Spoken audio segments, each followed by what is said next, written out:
Hello and welcome back for another episode of the Newbie Dentist podcast. I'm your host, Dr. Omid Azami. I want to thank everyone for listening to the show and helping us have a fantastic month of March. Record download numbers, downloaded in 41 countries around the world now, which is awesome. So thank you so much for that. Please, if you're listening, if you haven't reached out, I would love to hear from you. Get your feedback, see what you like and don't like about the show so we can continue and improve the product that we're giving to you guys. On today's episode, I have Dr. J Cho, DDS. He went to UCLA for dental school, and he's been out for a couple of years now, and he's doing fantastic work, guys. A lot of CE, he's doing implants, he's doing third molar surgery, a lot of advanced restorative work, some periodontal surgery, and we have a good session here. We chatted out a lot about dentistry, what procedures we enjoy doing and don't enjoy doing. And Dr. Cho has a lot of really good tips and actionable information that I think a lot of you guys will find useful. Especially if you're a dental student, please check this one out because he talks about the amount of CE that he did during dental school, which really set him apart and which really set him up for success after graduating. So I think a lot of good information here for everyone. So please enjoy listening, and we'll catch you guys again next week. Take care.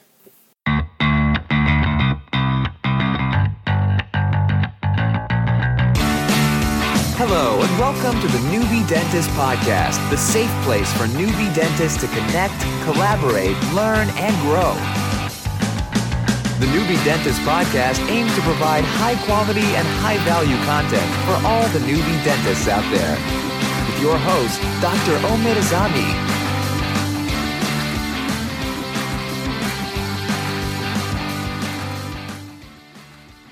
Why don't you give us a little bit of a background about yourself, sort of like what made you get into dentistry and then like where you ended up going to dental school, and talk to us a little bit about like your first couple of years of working now.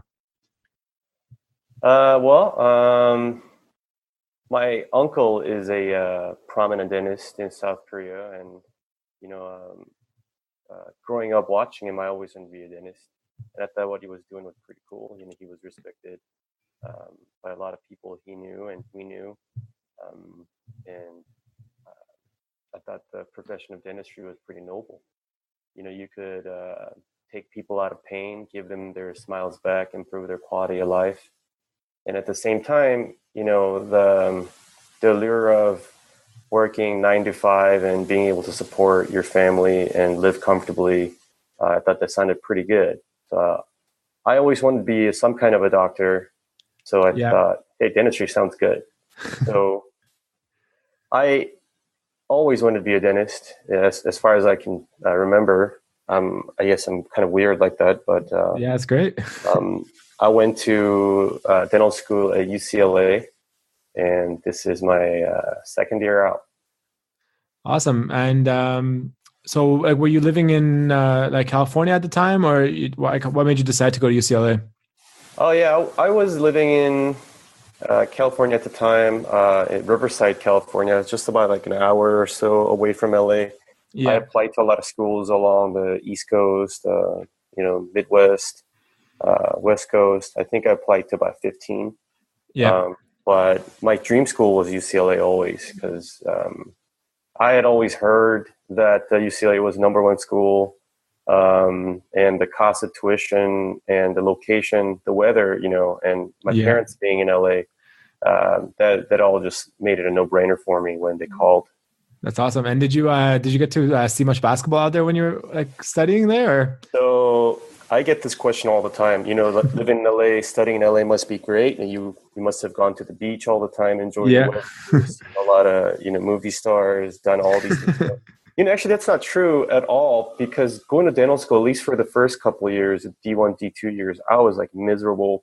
It's so busy. I'd be going to school at like 7 a.m, coming home at like 1 or 2 a.m. after studying. Yeah. That was like a daily routine. And on weekends, I was studying.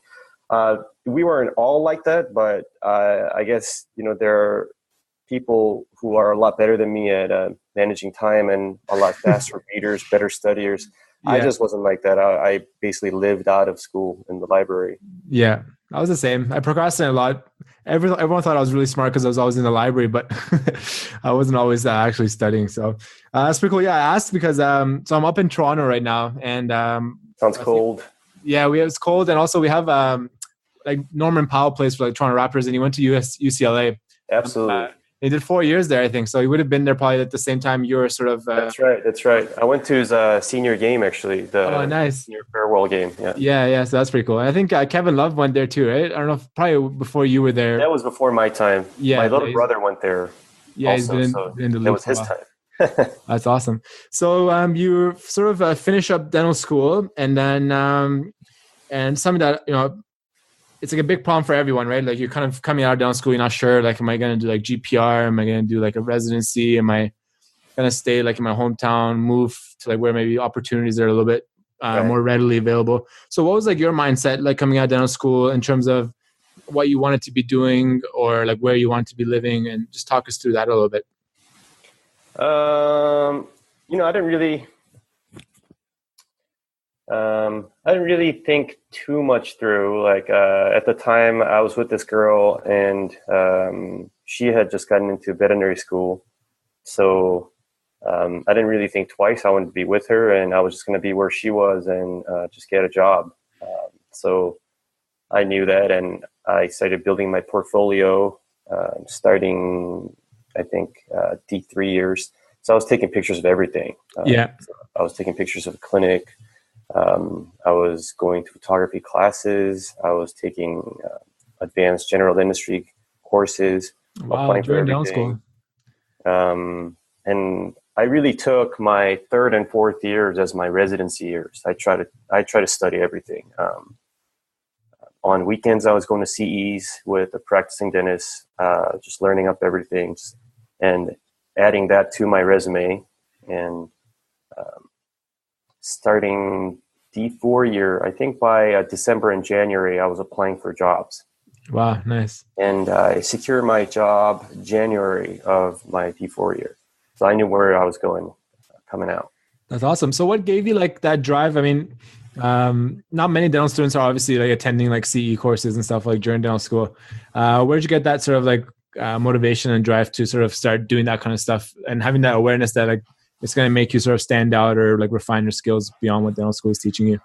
Well, for me, I don't really like to compete with other people. I hate the competition really. And, but I do want to do the best that I can. And going into the CE classes and learning new things, I really feel like that's a way to improve myself. And by doing that, I can provide better service to the patients that I see. So I don't know. I really hate half-assing anything at all. And I try to carry that into like everyday practice. Yeah, that's great. And so what kind of stuff, like were you like, say like in like D4, when you say you're doing some classes on weekends and stuff, did you have it, was it like targeted? Like, I like endo or I like implants, or you kind of just doing a bit of everything just to get a little bit of a taste and see what's out there? Well, the feeling that I got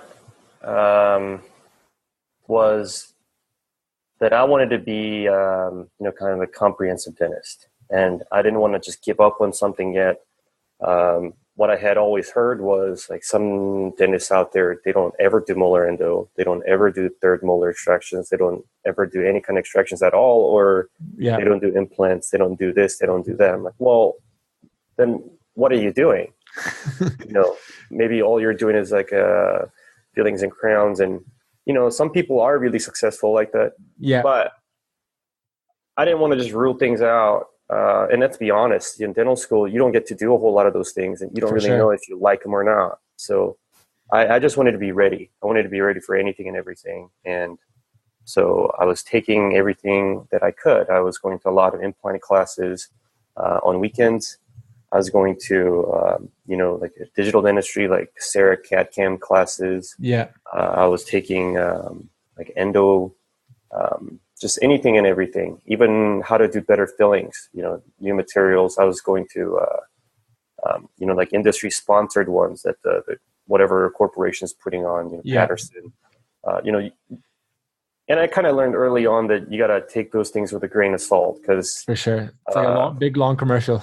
Right. Yeah. Right.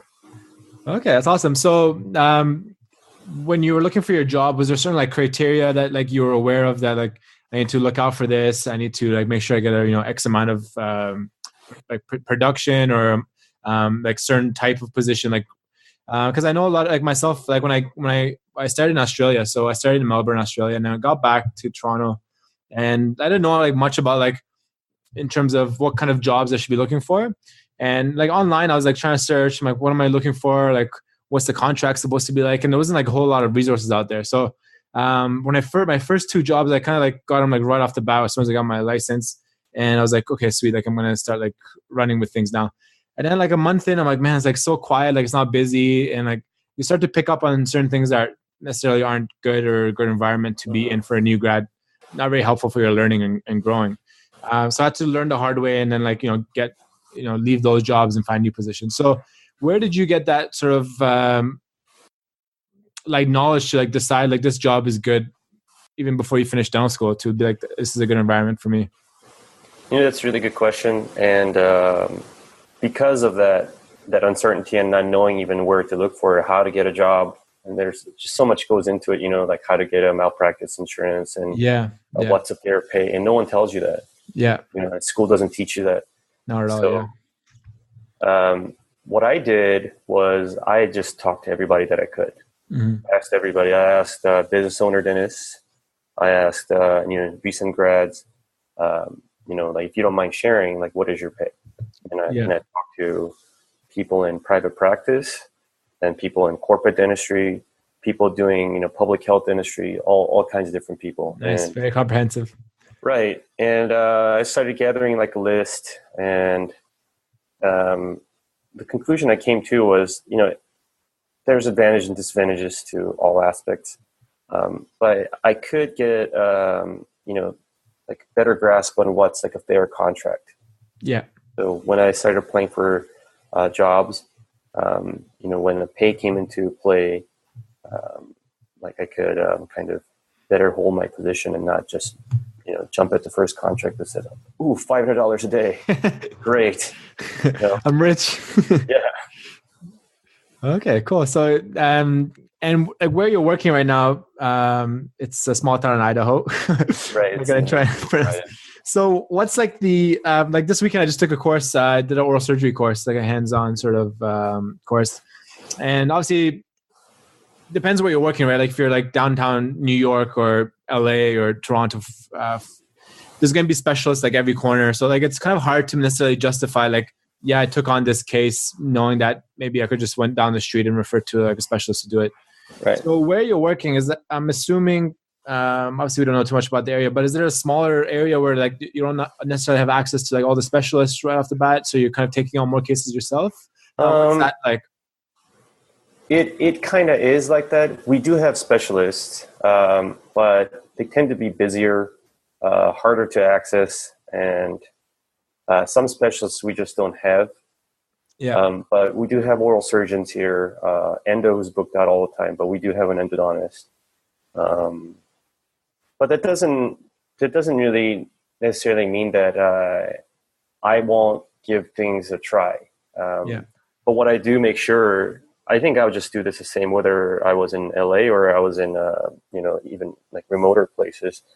I would just let them know the risks and benefits, and always have the option of going to the specialist on hand, and just be honest with them. Yeah. And I let them know that the only advantage of maybe sticking with me for this procedure that could be seen by a specialist is that it's just lower cost than I can see right now. Yeah. That's awesome. Because that's a great tip too, because a lot of people get hung up on that and maybe don't give the option or aren't open and upfront about like all the potential risk. And if something goes wrong and you get stuck, like then like it's too late, right? You're in trouble. Right. That's funny because it was funny, like when in this course we're just talking with like the other dentists, and I always like catching up because like our job is pretty lonely. Like you just go to work and sitting by yourself kind of, and like you don't get to interact with like a lot of colleagues like that regularly, right? Absolutely. So it's fun always like on these courses that you're doing, the CE courses, like you're over lunch and stuff, you're kind of sharing stories. And we had someone down from Chicago, I believe. And we're just talking about like malpractice in the US and how such a like big ordeal and how expensive like your insurance like premiums and stuff are. So as a new grad, like I mean, I'm going through that. Everyone goes through that, obviously. Like, where do you find like the confidence to take on like how do you like safely like push your comfort level with certain procedures? Obviously I've seen your page, like you're doing a lot of like endo, you're doing some implants now and stuff like that. So how did you start to, just feel out your comfort level after you graduate from school, to be like, yeah, I can take on like this upper six, or yeah, I can start doing this, and like doing it safely, knowing that like there is a potential for like things to go wrong and all that goes with that. That's a really good question. I'm not sure I have a really good answer for that. I guess the best way to put that would be that I'm kind of stupid a lot of times. And the saying goes is, if you're stupid, you're brave. Yeah. Right? I'm in the same boat, I think. Right.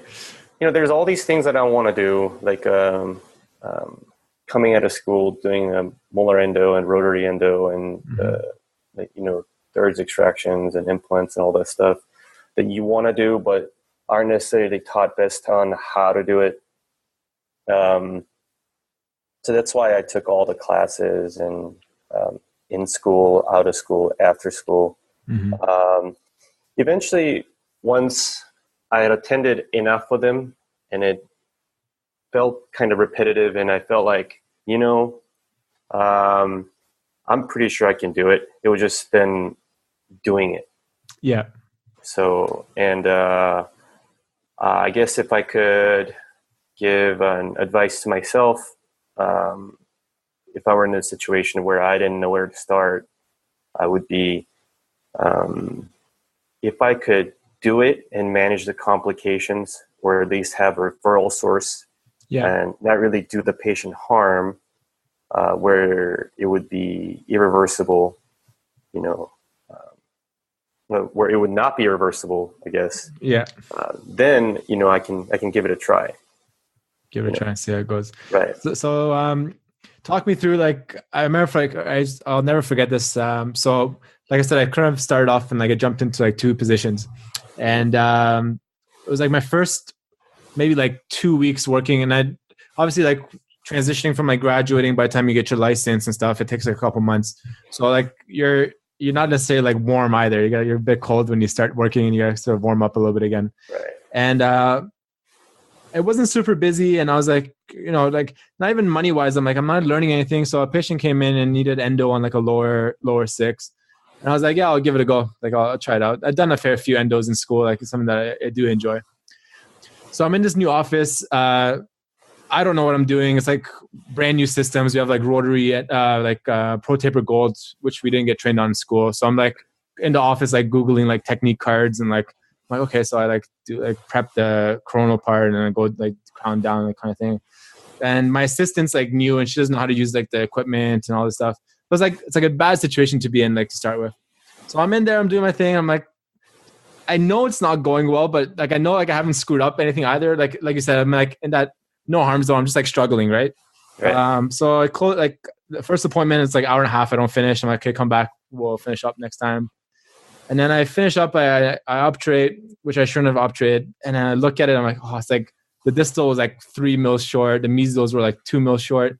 So I'm like scratching my head, and you gotta make that like gut call. Like, what do I tell the patient? Like, we just did this. Like, it sucks. Do you want me to redo it? Do you want me to send you off? So I tell the patient, I'm like, listen, I did this. I think it should be done better. So I'm not going to like charge you for this endo. I'll send you to an endodontist, and then they'll manage it. So luckily the patient was pretty cool with it, but it's like a good learning experience. So after that though, like for a couple months, I was like a bit timid to like do endo again, because I had like that. My first experience was like so bad doing it. So I want to see, like, when you were first out of school and like you faced like a challenge, maybe not that bad as what I went through, but in your own way, I'm sure you had some struggles as well, as everyone does. How did you sort of like get back on the horse, so to speak, and like try that procedure again a second time, knowing that the first time didn't go necessarily too well? Well, funny that you mentioned that, but I don't know anyone that that doesn't have like really bad endo story. Yeah. But at the end of the day, being slow with endo is not a crime, and obturating short is not really a crime. You tried your best, and at the end, you made the patient feel cared for, saying that you weren't going to charge the patient and that you were offering a specialist referral. I do the same thing. Last year, I tried my best, but I think I separated file like twice. Always an MB2. I freaking hate MB2. Yeah.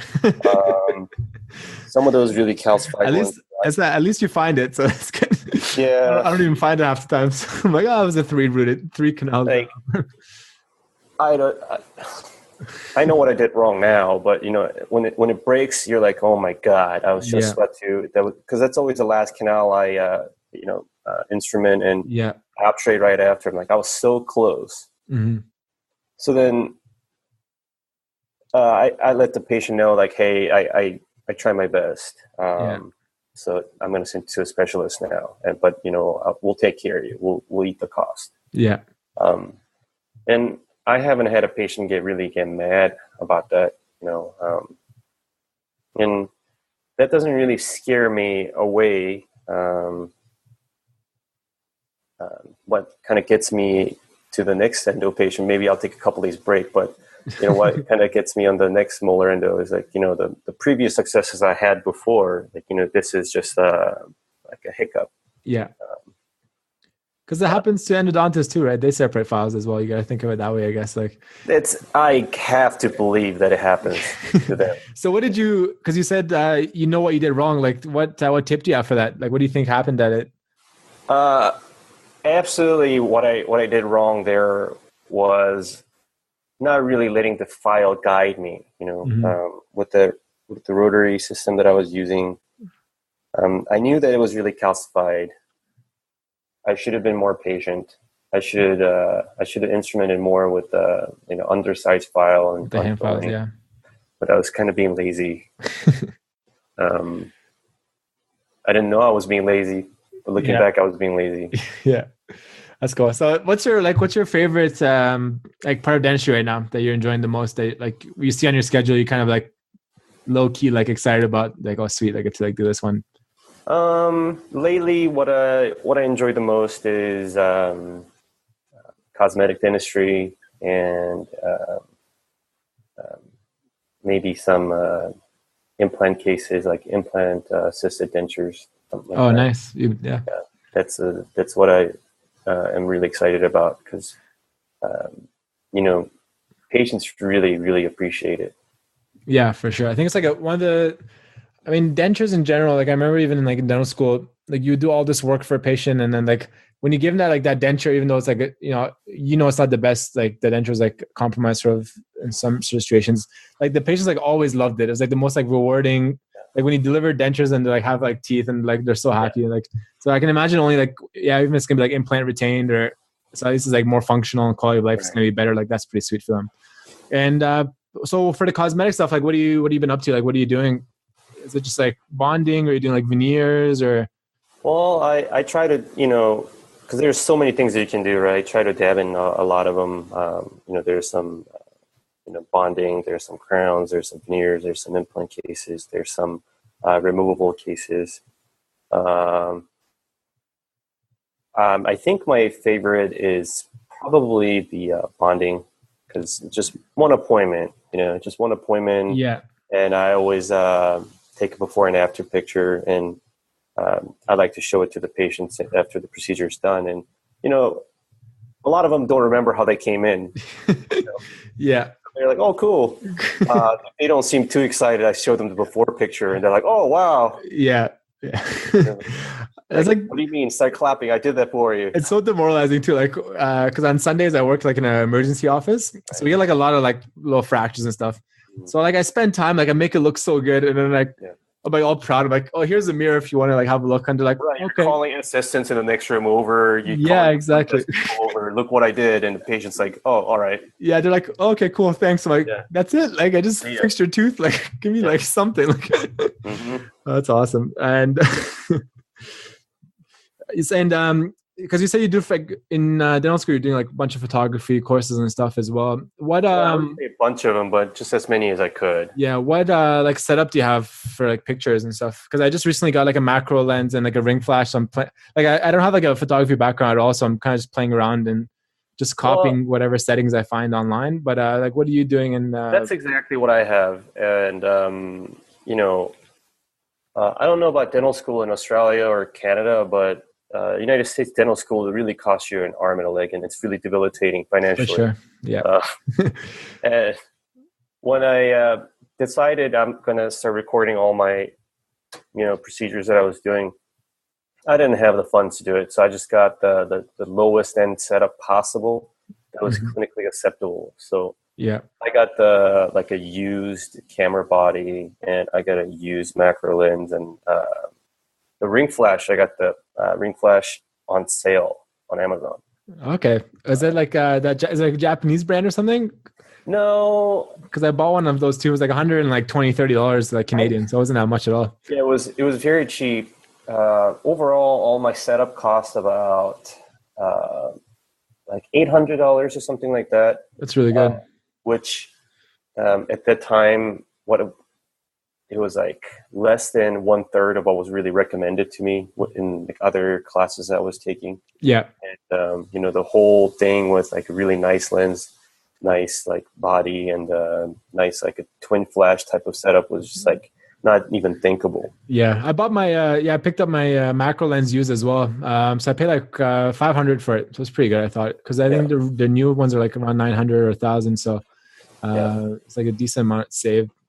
Talk to me a little bit, because this is something like that I want to try and focus on, like myself. Like obviously you come out of school and like maybe you're like tooth by tooth dentist. So like when you diagnose, you're like, okay, that one needs that. So you kind of like don't have that like comprehensive treatment plan skills necessarily right off the bat. So when did it click for you to like, obviously with like aesthetics and all that, like you need that more comprehensive treatment planning and like the confidence to even like present it with like the higher price figure. Like when did that sort of like click in for you and you started like approaching it and doing it more often? Well, that's another really good point that you brought up. So I had always heard that, single tooth dentistry and, problem focused exams, that's a big disservice to the patient. It's like going in for a complete health exam at a medical doctor's, and all they want to talk about is your arm. Yeah. And, but you might have a broken foot or, like mental health issues, but they don't want to talk about that because they're not comfortable talking about it. So I was thinking, okay, so I don't want to do that. I want to do comprehensive dentistry. So, fourth year, I had an opportunity to be part of advanced general dentistry. It was like a mini residency type of thing at my school. It was like 6 months long. Yeah. We go out to like an offsite clinic where we do comprehensive diagnosis and treatment planning just like that. And, we talk about the outside in dentistry, right? Like joints, muscles, and everything else. And you start looking from outside in, and you do the teeth very last. That really helped, and I was taking other courses after school and outside school. Yeah. I'm still not very good, I would say, but I try. And the business model that I have in my practice now, that they really reinforce the comprehensive dentistry model, so that helps too. Okay, we really try to avoid the limited exam unless it's really patient driven. Yeah. So can you, like, if you don't mind, like sharing, like, for example, you're seeing a new patient, and does your hygienist like do like the full mouth series, like all that stuff, and then you come in, or like how do you sequence the new patient exam? Right. So the guideline is, if you see someone, you take a look at their mouth and you don't see any like noticeable decay and they don't have any history of decay, then you just take some bite wings and pano. Yeah. But the type of patient pool that I see, unless they're really little, children or something like that. Yeah. These are type of patients that haven't been to a dentist in 2, 3, 4, 5, 10 years. So I really do, if the answers are like the filling out the forms, I take a full mouth series and a pano as like a standard. Then once that's taken, I go in the room and start doing the exam. And then how do you approach like a comprehensive, like obviously like, I mean, most of us will come and like, we'll do extraoral, intraoral, and then just like go into the teeth and like do charting and diagnosing and all that. Right. So can you like give some tips on like how, like as you're going through that step, you're thinking more comprehensively, like what are you looking for and what kind of stuff are you like mentioning to the patient after like you do that diagnosis? That's going to be different and more comprehensive than like, oh, you have, a few cavities here, you need a couple crowns, like that kind of thing. So I like to have my perio charts in front of me. So I have my periodontist, or not periodontist, I have my hygienist. That's pretty fancy. I have my hygienist going in before me, and she's doing the perio charting. Yeah. Now at the time she's making a note of immobility, furcation, the bleeding spots, and just everything else. Then she gives me an update and the things that she saw, what she thinks is going on, and her recommended treatment. So then I go in and I just kind of confirm that and prescribe treatment there as far as perio.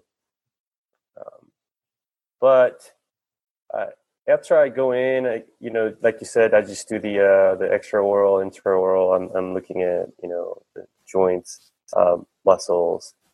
I try to palpate and see if there's any anomalies going on. Mm-hmm. Then I go to the intraoral, to the oral cancer screening like everybody else does too, and go from what my hygienist talked about, and I'm looking at that to see like confirm it. Yeah, right. Then go to the teeth. I don't really know if I can find like a really good example for that. I guess what I do see a lot is during the extraoral exam, I see people with like a really prominent jaw muscles. Yeah. And they're clenchers, and so if I see something like that, then I'm kind of anticipating like a bruxism and attrition and maybe some effraction and things like that. Mm-hmm. So I kind of carry that thought into the exam and let that play into what I'm telling the patient and coming up with a treatment plan.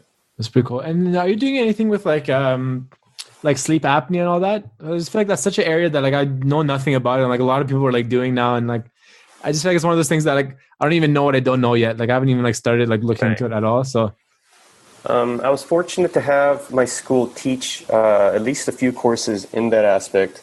By no means am I an expert or my proficient in that area yet, but I try to dabble a little if I notice that the patient looks like they might be like higher in BMI or the larger tongue, or you notice right away that like all their tissues just looks like they could be interfering with sleeping. Then we have a orthodontist in town. Yeah, that measures the the airway. He has a machine to do that. Mm-hmm. Pretty cool because in children, it's really prevalent, and it really affects their behavior, right? Yeah, I've heard of right with the mandibular deficiency and things like that.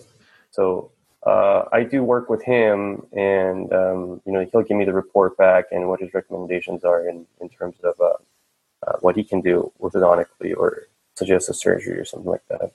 Or sometimes I'll prescribe like a anteriorly positioned night guard. So you do that, right? Have you got good results with that, or?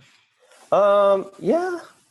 I mean, no one's come and wrote me a thank you letter yet, but that would be nice. They notice they're sleeping better. So yeah. Okay, that's cool. And then another area that like I'm realizing more and more, like I don't like do much because I mean in school, it's like obviously like you do your own cleanings and stuff, so you're more maybe periodontally like aware of like what's happening. And then in Australia too, actually, there's no like the hygiene model doesn't exist there. So like all my classmates that graduate with me, like they do their own cleanings all the time and do all that. So I feel like now because the hygienist does all the cleanings and does the perio charting, like the perio is like out of sight, out of mind kind of like. and I haven't really like focused much on it. Even like in like when I go in for an exam or recall, like I'll ask like, how's the pockets? Like, are things getting better or worse or staying the same? But in terms of like active treatment, and then also like the periodontal plastic surgery side of things, like doing some like grafting or that kind of stuff. Because that stuff seems pretty cool and like pretty practical to learn, but I haven't like looked into it that much. So like, have you done much with that side of things? Not really, I suppose. And I think you're more honest than most people in that you just haven't dealt with it since, getting out of school. Once I, diagnose and treatment plan the perio side, my hygienist will see the patient and she'll do the scaling, replaning, and all that. And my standard of care really is take bite wings after. If the bite wing looks good, and I go in and I do the hygiene check real quick in the deprecation area and posteriors. If that all looks good, then that's it, really. I don't really worry too much about that stuff because my hygiene is pretty good. Yeah. But if we do have some non-healing areas of like really long pockets, we do some pocket reduction surgeries. Okay, nice. We do some other perio surgeries. The last one that I did, well, not the last one, but the most memorable one that I did was it was a guided tissue regeneration on lower first molars. She had a class 2 furcation. Yeah. One went really well. One, not really, but better than before. So I guess that's a win. Yeah, that's pretty cool. And how did you like know how to do that? Did you take like CE for that or? No, not really. It's kind of hard to take CEs in perio. Yeah. What I found, there's all these classes available for, like implants and other things, but to get really good at perio, I really don't know what the answer is. Like, I remember in school we did some grafting and we did some pocket reduction surgeries. It was actually graduation requirement to do a certain number of surgeries. Okay, that's cool. Yeah, during 3rd and 4th year. So yeah, that's because I think we like our extent of our perio was just like scaling and root planing and just like monitoring. Like we didn't do any like flap surgery or like reduction, pocket reduction, like you said, or any like guided tissue or bone regeneration and stuff. So it'd be cool to like get into that. But you said it's hard to necessarily find maybe classes that teach you, right? So I just combined what I knew from that, and I had done a lot of bone grafting and socket preservation and ridge augmentation things. From the CEs that I learned, and I was already doing that, so I just combined what I knew and gave it a try.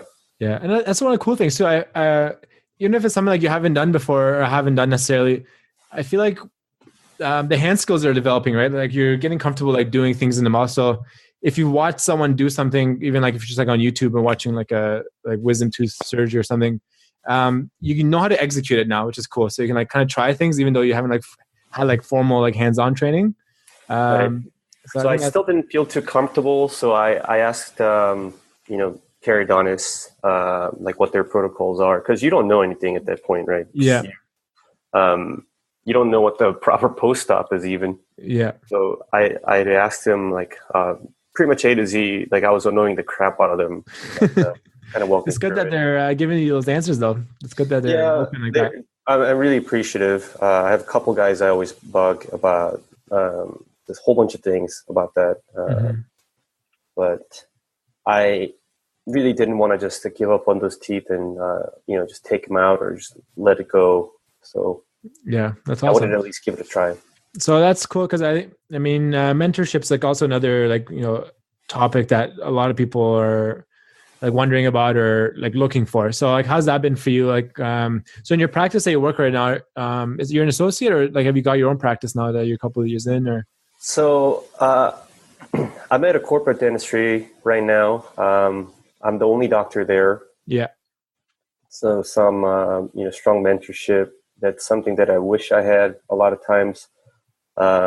Sometimes I'm glad that I'm the only one there, so I can do like what I want and do things the way I see best fit. Yeah. I guess it's like advantage and disadvantage type of thing. Yeah. So have you, like, how did you build those relationships with the specialists, like, to get some of that mentorship? Really good question. The school I went to, the specialty rate is really, really high. Mm-hmm. So we have specialists in pretty much all areas. So and a couple of those guys that I was talking about, they're people who graduated a couple years before me that I had a really good relationship with. Okay, that's great. It's so interesting. Like in the US, I'm finding like a lot of dental students get into specialty programs like straight out of dental school. Yeah. Where I feel like in like Australia, it was definitely not like that. Like you have to at least work for a few years. I think it might even be like a formal requirement. Like you need like at least like 3 years work experience or before you can apply. So like, because like, what do you think about like, for example, I don't know, like orthodontist or periodontists that like goes to dental school and straight specializes, but like they skip over like that general dentistry experience to be able to like interact with a general dentist later on, or understand like where they're coming from with their cases. I think like there's definitely pros and cons to like both, but I can definitely see value in like working for a few years and then specializing. You know, I agree. I guess there are advantages to going straight into school, specialty programs. But on the other hand, I don't know. I guess really it depends on which program, right? I think for oral surgery, it's like 4 6 year programs. Do you really want to be out in general dentistry for 4 5 6 years and then apply another 4 6 year programs? And how old are you now? You know? Yeah. But I do think that endo and ortho can benefit some. Not so much even ortho, but endo for sure. If you're good, I really think that if you're a good general dentist, there's a greater chance that you'll be even better endodontist. Yeah, for sure. Because you understand, like, if it's worth it, if it's like the restorability side of things, like you have a good grasp on that, I think. For sure. Just management of, not just the tooth, but the restorative materials and everything. Because endo does a lot, and I really think that if you were a good general dentist, or if you're a good student in school for general dentistry, there's a better chance that you'd be a good endodontist. And not only that, if you're an orthodontist who really understands like prosthodontic principles, then you'd be a better orthodontist. Yeah, that'd be good. That'd be a good hybrid of specialties, I think. I really think that, Yeah. What about how about yourself? Did you ever think of like specializing while you're in dental school, like, or do you still think about it potentially like in the future down the line, or? Not so much now, but in school I did think about oral surgery because I really like that the surgical aspect of it, and I wanted to be fixing cleft palates and things like that for children. Yeah. And down the road, when I was really enjoying the clinic, I was thinking about pros for a little bit. I don't know. I think I'm okay now. Yeah. That's fine. In school, like I was the same. I was really like oral surgery orientated and like really wanted to get into that. But now like I just love endo. I find it so, I know we talked about this on Instagram, like when we first started talking, like it can be a frustrating endeavor for sure. But I don't know, I just find it like so peaceful. Like you just put the rubber dam on, you're doing your own thing. It's like quiet, like you can just focus on, and I like, what I like about endo is like, there's like certain like defined like checkpoints. Yeah. Like you make your access, you find the canals, and like that's like a win. And then you like negotiate, you get your working length, like that's a win. And then like it's like the short little things that you can like aim for, and then when you get it, like you feel nice. So but definitely like when it goes wrong, it's pretty bad. So that's awesome. And do you have plans for the near future at all, like to open up your own shop or anything like that? Is that something you've like put in any thought to, or? I don't know. Again, with so much debt, opening up another venture like that, opening up my own clinic, it's such high risk thing. and just taking on more debt, it could potentially be crippling, and really no coming back from that. But I don't know. It's something that I don't know much about in running a business, so I'll have to do some research and look into it, because the allure is there, right? Having your clinic, for sure, building some equity and have your work be all going to you, instead of having to share that with others who invested in. But I don't know. The thought of being like employee doctor for the rest of my life and not having to worry about that side, the thought is there too. But we'll see. We'll see what happens. Yeah, and I think, I mean, even if it's like the like trendy thing to do to like open a practice necessarily, like I think you have to like really see in yourself like what your personality type is.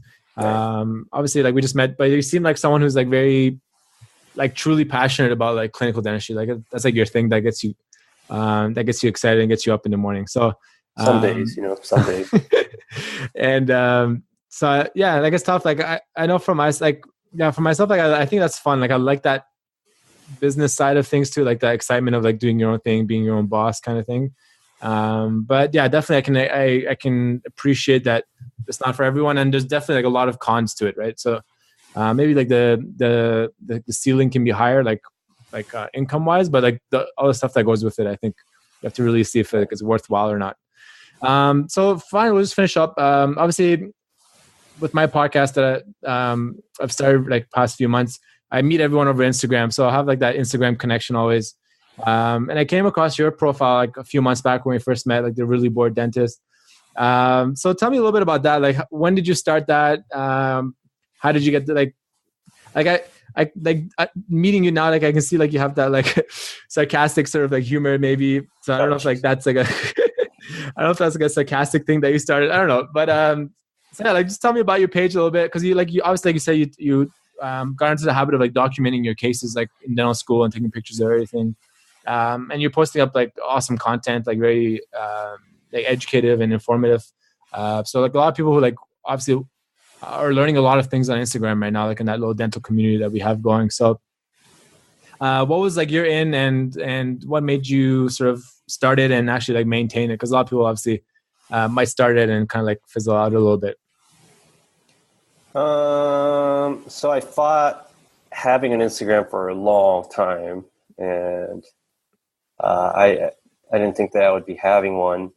But when I thought about building my own website for sharing content and portfolio, it just seemed like too much work, as if our job every day isn't too much work already. Yeah. So I thought, what is like the laziest way to just post things and have like an online portfolio? And I thought Instagram might be it. Yeah. So that's how it started. I started that last year, February or something like that. So it actually isn't very old. Yeah, no, it's been great. And have you had like interactions with people like messaging you and like reaching out to you about your work and anything like that? Yeah, just other dentists asking like what I did there, and like how I can help them. So that's kind of cool. And I do bug other dentists about how they did their work in the photos that they share or something like that. So I do think that there's a good community of sharing. Yeah, for sure. Yeah, I think that's one of the great things, and it brings like the profession together, and people can like share ideas, learn from each other. Right. So that's been great. It's been awesome. Thank you so much for coming on. It's been great talking to you and learning about your journey and what you've been up to. I'm definitely impressed with your like commitment to things and like doing all the CE courses and stuff during dental school and like keeping that going. And so really quickly before actually I let you go, just what's like sort of like your next step, like clinical wise? Like, is there something that you want to get into? Like I noticed like you were taking some like implant courses recently. Maybe like you're trying to expand your implant sort of like cases, like more difficult cases kind of thing. So what's like the next like 2-3 years, what you want to really like focus in on?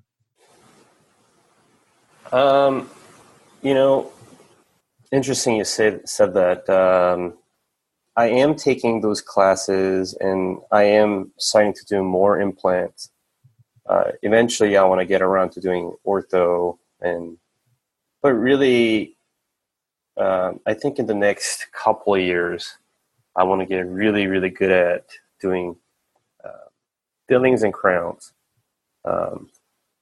I just had this conversation like 2 days ago with another dentist. Yeah. And we were arguing about what's arguably like the hardest procedure in dentistry. And I said fillings. Yeah. Getting MOD contacts correctly is arguably harder than sinking an implant in. Mm-hmm. And that's really, I really think that, I've heard that of like a lot of people that like it takes longer and it's harder to do like an MOD than to place an implant in an easy site. Yeah.